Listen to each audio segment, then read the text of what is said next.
নমস্কাৰ জনালো আপোনালোক সকলোকে আৰু স্বাগতম জনাইছো মোৰ চেনেল সিম্পল এডুকেশনাল টিপছত। আশা কৰো আপোনালোক সকলোৱে ভালে আছে আৰু ময়ো ভালে আছো। আজিৰ ভিডিঅ'টোত মই আলোচনা কৰিম ডিটাৰমিনাৰ্স কাক বোলে, ডিটাৰমিনাৰ্স কেই প্ৰকাৰৰ, তাৰ পিছত আৰ্টিকল, কোৱান্টিটিভ, নাম্বাৰস, ডিনোটিং অৰ্ডাৰ, পজেছিভ, এই সকলোবোৰ আজিৰ ভিডিঅ'টোত মই আলোচনা কৰিম। ভিডিঅ'টো স্কিপ নকৰি ভালদৰে চাই থাকক। আৰু যোনে যোনে মোৰ চেনেলত নতুনকৈ ভিজিট কৰিছে তেওঁলোকক জনাই দিছো মোৰ চেনেলটো সাবস্ক্ৰাইব কৰি ল'ব আৰু কাষত থকা বেল আইকনটো প্ৰেছ কৰি ল'ব যাতে ভিডিঅ' আপলোড কৰাৰ লগে লগে নটিফিকেশন গুচি যায়। বলক পিছে দেৰি নকৰি আজিৰ ভিডিঅ'টো আৰম্ভ কৰো। আজিৰ ভিডিঅ'টোৰ প্ৰথম কথাটোৱে হ'ল ডিটাৰমিনাৰ্স কাক বোলে। ডিটাৰমিনাৰ্স যিবোৰ শব্দই সাধাৰণতে নাউন বিশেষ্য শব্দক কোনো দিশত নিৰ্দিষ্টকৈ বুজাবৰ বাবে ব্যৱহাৰ হয় তেনে শব্দবোৰক ডিটাৰমিনাৰ্স বোলে। ইংৰাজী ভাষাত ব্যৱহাৰ হোৱা A N D, my, your, our, their এই সাতটা প্ৰকৃত নাউন ডিটাৰমিনাৰ্স, অৰ্থাৎ এইখিনি হ'ল প্ৰকৃত নাউন ডিটাৰমিনাৰ্স। এতিয়াতো গমে পালে প্ৰকৃত নাউন ডিটাৰমিনাৰ্স কেইটা, সাতটা। এতিয়া হ'ল ডিটাৰমিনাৰ্স কেই প্ৰকাৰৰ।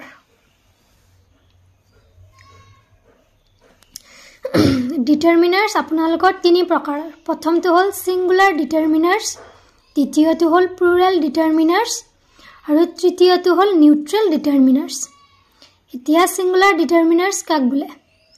সিঙ্গুলাৰ ডিটাৰমিনাৰ্সবোৰে কেৱল একবচন বুজোৱা নাউনবোৰকহে উদ্দেশ্যে ব্যৱহাৰ হয়, যেনে this, that, a, an, either, neither, each, one, many, every এটসেট্ৰা।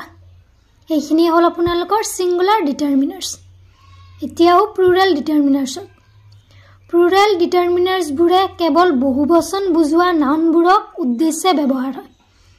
সিঙ্গুলাৰবোৰ আছিল একবচন বুজোৱা আৰু প্লুৰেলবোৰ হ'ল বহুবচন বুজোৱা, যেনে several, many, both, this, those, few, a few, the few, enough, all, 2 to 19, etc. এইখিনি হ'ল আপোনালোকৰ প্লুৰেল ডিটাৰমিনাৰ্স। এতিয়া হ'ল 3 নম্বৰটোলৈ নিউট্ৰেল ডিটাৰমিনাৰ্স। নিউট্ৰেল ডিটাৰমিনাৰ্সবোৰে বচনৰ ক্ষেত্ৰত অপক্ষপাতী ভূমিকা লয়, অৰ্থাৎ এই ডিটাৰমিনাৰ্সবোৰে একবচন বা বহুবচনক উদ্দেশ্যে ব্যৱহাৰ হ'ব পাৰে, অৰ্থাৎ ইয়াতে একবচনো হ'ব পাৰে বহুবচনো হ'ব পাৰে, যেনে মাই, হাৰ, হিজ, ইচ, অল, সাম, নো, আদাৰ, দা, এনি এটসেট্ৰা।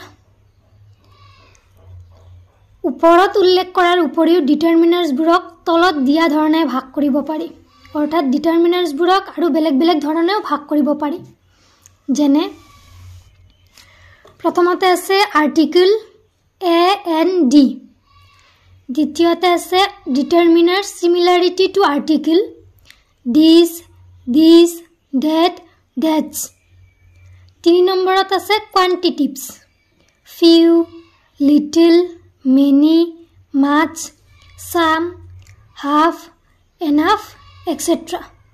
4 নম্বৰত আছে নাম্বাৰস, 1, 2, 3, 4 এটসেট্ৰা। 5 নম্বৰত আছে denoting order, first, second, third, fourth etcetera. এইবোৰক কয় ডিনোটিং অৰ্ডাৰ। 6 নম্বৰত আছে possessive, my, our, you, his, their etcetera. এতিয়া হ'ল আৰ্টিকলছ এ এন ডি। এতিয়া আপোনালোকক বুজাম যে এ এন ডি ক'ত ক'ত বহিব।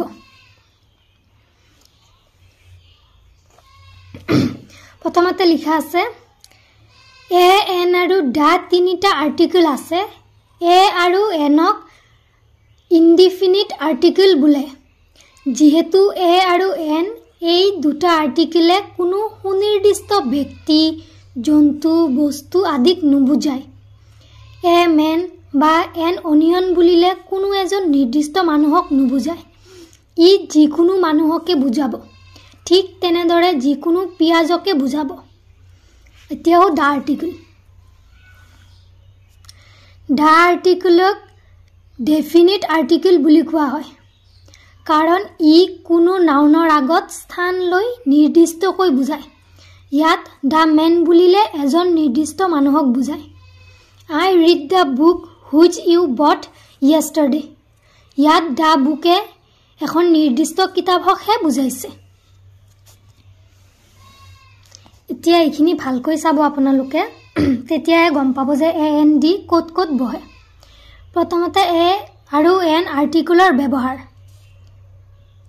এজন এটা এখন আদি বুজাবলৈ কোনো ৱৰ্ডৰ প্ৰথম আখৰটো কনসনেন্ট হলে এ ব্যৱহাৰ হয় অৰ্থাৎ কোনো এটা আখৰৰ কনসনেন্ট হলেহে এ ব্যৱহাৰ হয় প্ৰথম আখৰটো কনসনেন্ট হ'ব লাগিব যেনে a mango A tiger a beautiful lake A red ribbon আদি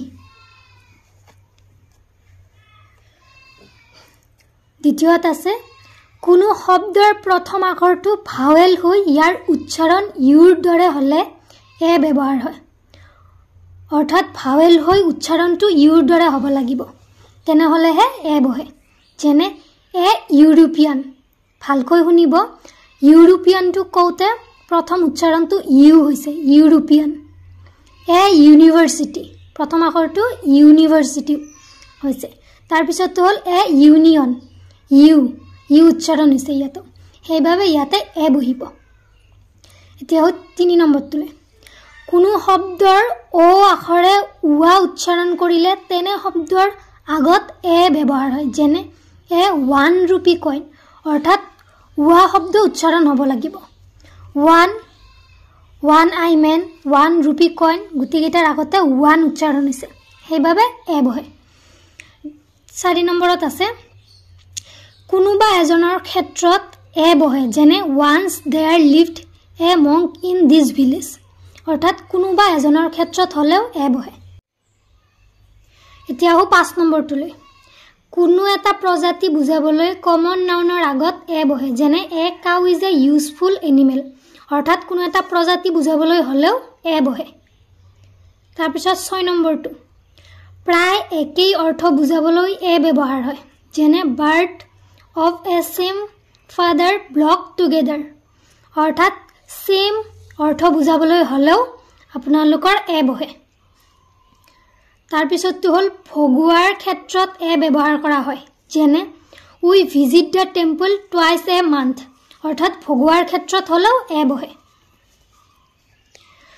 সাধাৰণতে ৱৰ্ডৰ প্ৰথম আখৰটো ভাৱেল হৈ ইয়াৰ উচ্চাৰণো vowel A E I O U সদৃশ্য হলে এন বহে অৰ্থাৎ উচ্চাৰণ যদি ভাৱেলৰ দৰে হয় এ ই আই ও ইউ সদৃশ্য হলে তেনেহলে এন বহে আপোনালোকে এইটো মনত ৰাখিব vowel A E I O U হলে আপোনালোকৰ এন বহে যেনে N orange N umbrella N ইংপট N egg ইত্যাদি তাৰ পিছতটো হল ৱৰ্ডৰ প্ৰথম আখৰটো কনসনেন্ট হৈ উচ্চাৰণ যদি ভাৱেল সদৃশ্য হয় তেন্তে এন বহে যেনে an honest person an hour an FRCS an MA an RCC building ইত্যাদি এইখিনি আপোনালোকৰ এ এন বহু আছিল এতিয়া দা আৰ্টিকলৰ ব্যৱহাৰটো দেখুৱাই দিওঁ যে ক'ত ক'ত আপোনালোকৰ দা বহিব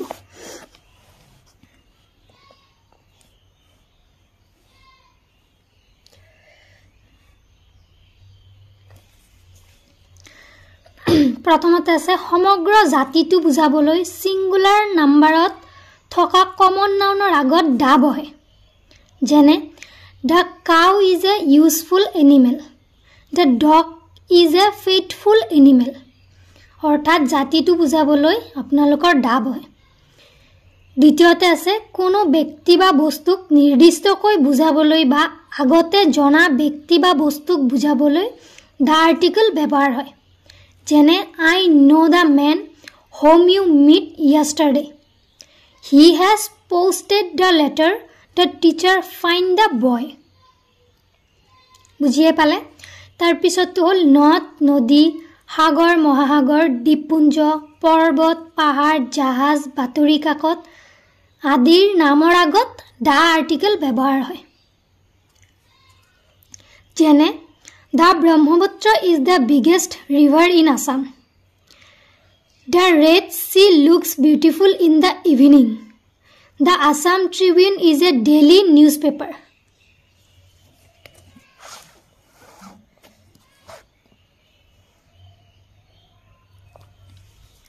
The Himalaya is the highest mountain in the world.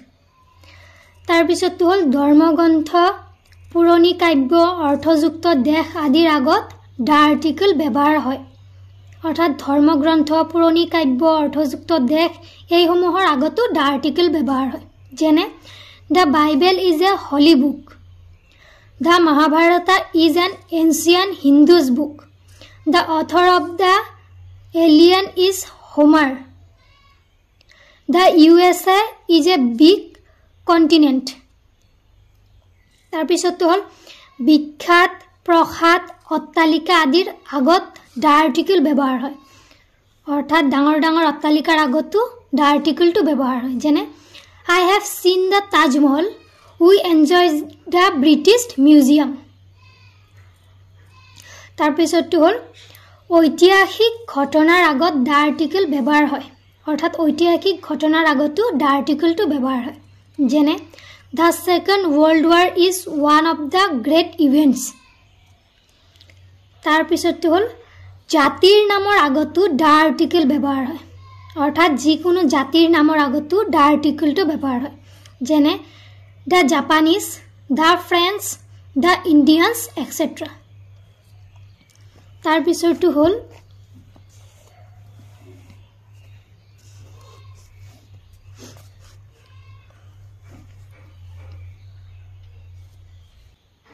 তাৰ পিছতো হ'ল সুপাৰলেটিভ ডিগ্ৰী ব্যৱহাৰ হোৱা বাক্যৰ এডজেক্টিভৰ আগত দা আৰ্টিকেল ব্যৱহাৰ হয় যেনে she is the best girl in the class he is the most intelligent boy in the class তাৰ পিছতো হ'ল কমন নাউনৰ হিচাপে ব্যৱহাৰ হোৱা প্ৰপাৰ নাউনৰ আগতো দা আৰ্টিকেল ব্যৱহাৰ হয় যেনে Kalidas is the Shakespeare of Indian বুজিয়ে পালা চাগে এইখিনি তাৰ পিছত হ'ল তাৰিখৰ আগতো দা আৰ্টিকেল ব্যৱহাৰ হয় যেনে the 5th September the 2nd October অৰ্থাৎ তাৰিখৰ আগতো আপোনালোকৰ দা আৰ্টিকেলটো ব্যৱহাৰ হয় এতিয়াতো বুজিয়ে পালা চাগে ক'ত ক'ত এ এন আৰু ডি আৰ্টিকেলটো ব্যৱহাৰ হয় আজিৰ ভিডিঅ'টো এইখিনিতে সমাপ্ত কৰি আছোঁ আজি জাষ্ট এ এন ডি ক'ত ক'ত বহে সেই বিষয়ে জনাইছোঁ নেক্সট ভিডিঅ'টোত মাছ মোৰ many any few a few da few little a little da little এইসমূহ ক'ত ক'ত বহে সেইখিনি আপোনালোকক জনাম আজি য'ত শেষ কৰিছোঁ তাৰ পৰাই নেক্সট ভিডিঅ'টোত মই আৰম্ভ কৰিম ৰেগুলাৰ মোৰ ভিডিঅ'সমূহ চাই থাকিব তেনেহ'লে আপোনালোকে ডিটাৰমিনাৰ্ছ ভালদৰে বুজি পাব ধন্যবাদ আপোনালোক সকলোকে মোৰ ভিডিঅ'টো চোৱাৰ বাবে যদিহে মোৰ ভিডিঅ'টো আপোনালোকৰ অকমান হ'লেও ভাল লাগি থাকে তেনেহ'লে লাইক কৰিব কমেণ্ট কৰিব আৰু ছাবস্ক্ৰাইব কৰিব নাপাহৰিব বৌলক পিছে আজিলৈ এইখিনিয়ে আকৌ দেখা হ'ব নতুন এটা ভিডিঅ'ত নতুন কিবা টপিক লৈ তেতিয়ালৈ ভালে থাকক সুস্থ থাকক বাই বাই